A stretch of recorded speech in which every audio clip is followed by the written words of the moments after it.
বিবাহিত কমিটি মানি না, মানব না, মানি না, মানব না। অবৈধ কমিটি অবৈধ কমিটি মানি না। 2019 সালে জেনেভুট্টু ডিগ্রি কলেজের আহ্বায়ক কমিটি গঠন করা হয় এবং সেই কমিটির মাধ্যমে আমরা জেনেভুট্টু ডিগ্রি কলেজ ছাত্র দল ঐক্যবদ্ধ হয়ে বিগত দিনে স্বৈরাচার আন্দোলনে আমরা সক্রিয়ভাবে জীবনের ঝুঁকি নিয়ে আমরা আন্দোলন সংগ্রাম করেছি। আমরা কখনো পিছপা হইনি, আমরা কখনো থেমে যাইনি। আমাদের শেষ রক্ত থাকা পর্যন্ত আমরা আন্দোলন সংগ্রাম চালিয়ে গিয়েছি।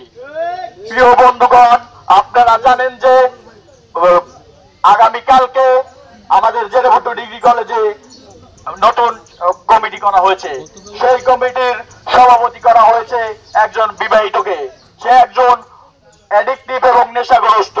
আমরা কোন নেশাগ্রস্ত ছেলেকে এই কলেজের সভাপতি হিসেবে মেনে নেব না। আপনারা জানেন যে 6 সদস্য বিশিষ্ট একটি কমিটি দেওয়া হয়েছে। সেই কমিটির 4 জনই পদত্যাগ করা হয়েছে। তার ভিতরে সিনিয়র সহসভাপতি, সাধারণ সম্পাদক আমি নিজে এবং দপ্তর সম্পাদক ও যুগ্ম সাধারণ সম্পাদক আমরা পদত্যাগ করেছি। শুধু আছে ওয়ার্ড আওয়ামী লীগের সভাপতির ছেলে, সাংগঠনিক সম্পাদক। সে একজন পেশায় রিক্সা চালক, তাকে দিয়ে কলেজের সাংগঠনিক সম্পাদক কমিটি করা হয়েছে। এই কমিটি কলেজের ছাত্র সমাজ মেনে নেবে না। মেনে কি নেবে?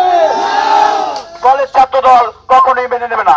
আমরা স্পষ্টভাবে জেলা ছাত্র দলকে বলে দিতে চাই, বাংলাদেশ জাতীয়তাবাদী ছাত্র দল জেনেভুট্টু ডিগ্রি কলেজ শাখায় কোন ইপিজার, কোন মাদকাসক্ত, কোন নেশাগ্রস্ত ছেলে এই কলেজের কমিটিতে আসতে পারবে না।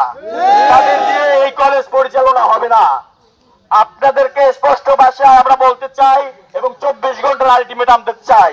24 ঘন্টার ভিতরে এই অবৈধ কমিটি ভেঙে দিয়ে নতুন পুনরায় বেগি নির্যাতিত, যারা রাজপথে রক্ত দিয়েছে, শ্রম দিয়েছে, যারা বাজার ঘাটে উঠতে পারে নাই, যারা সংসার হারিয়েছে, যারা বাড়ি থেকে পালিয়ে যেতে হয়েছে, পরীক্ষা দিতে পারে নাই, তাদেরকে দিয়ে ত্যাগীদের দিয়ে নতুন কমিটি করা হোক।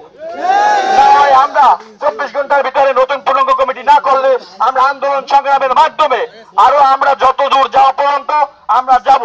আমরা স্বেচ্ছায় এই অবৈধ কমিটি আমরা মেনে নেব না, কোনোভাবেই সম্ভব না। আমরা জেলা ছাত্র দলের কাছে আমরা আশাবাদী ছিলাম যে বিগত স্বৈরাচারের আমলে যে আমরা যেভাবে নির্যাতিত হয়েছি, 5ই আগস্ট আমরা স্বৈরাচার শেখ হাসিনাকে হটিয়ে নতুন একটা সুন্দর বাংলাদেশ পেয়েছি।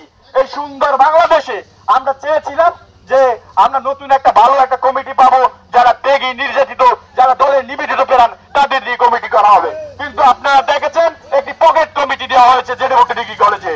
এই যে পকেট কমিটি জেনেভুট্টু ডিগ্রি কলেজের কোন শিক্ষার্থী কোনোভাবেই মেনে নেবে না, কোনোভাবেই এই শিক্ষার্থীরা মেনে নেওয়া হবে না। এই জন্য এই বলে আমি আমার বক্তব্য বাড়াবো না। আমি 24 ঘন্টার আলটিমেটাম দিলাম। এর ভিতরে যদি কমিটি না ভাঙা হয়, জোরালো ভাবে আন্দোলন করে এই নতুন ভাবে আবার কমিটি করা হবে। এই বলে আমি আমার সংক্ষিপ্ত বক্তব্য শেষ করলাম। বাংলাদেশ জিন্দাবাদ, বাংলাদেশ জাতীয়তাবাদী ছাত্র দল জিন্দাবাদ, জেনেভুট্টু ডিগ্রি কলেজ শাখা জিন্দাবাদ। ভাই জসিম মোল্লা ভাই আমাদের এই মোল্লারহাট কলেজে দুর্দিনে ওঠার মতন কিভাবে উঠতে হইবে, কিভাবে আমাদের কলেজে পরীক্ষা দিতে হইবে, তাও আমরা পরীক্ষাও দিতে পারি না সুস্থে। আমরা পিছন দিয়ে পালাইয়া যাইতে হয়েছে। আমরা মোল্লাবাড়িতে দুর্দিনে রয়েছি, তারপর পরীক্ষা দিতে পিছন গেট দিয়ে আসছিয়া। আমরা এখন সুদিনে আমরা কমিটি পাবো না। কমিটি হইবে আওয়ামী লীগের সভাপতি, ওয়ার্ড সভাপতি মোল্লারহাট ইউনিয়নের, তারা পাইবে কমিটি। আর আমরা দুর্দিনে থাকিয়া সুপারভাইজারও থাকতে পারবো না, এরা তো হবে না।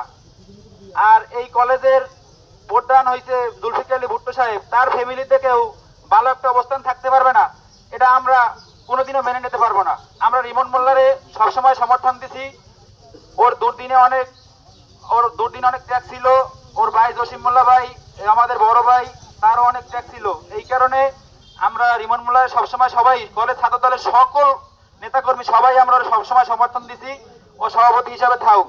ও সভাপতি হিসাবে থাকলে আমরা সবাই সম্পূর্ণভাবে আমরা সবাই মানি। আর অবৈধ কমিটি মানি না, মানবো না। আমরা পকেট কমিটি মানি না, মানবো না। আর আমাদের যে এই বিবাহিত কমিটির মাধ্যমে যে কমিটি দেওয়া হয়েছে, এই কমিটি যদি মানা হয় তাহলে বিবাহিত কমিটির মাধ্যমে কমিটি দেওয়া হোক। আর অবিবাহিত কমিটি আমরা যখন বিবাহ করব তখন কমিটি দেওয়া হোক। আমার কমিটি এখন দেওয়ার কোনো মানি না, মানবো না বিবাহিত কমিটি এই পূর্ণ কলেজ ছাত্র দল জিন্দাবাদ জিন্দাবাদ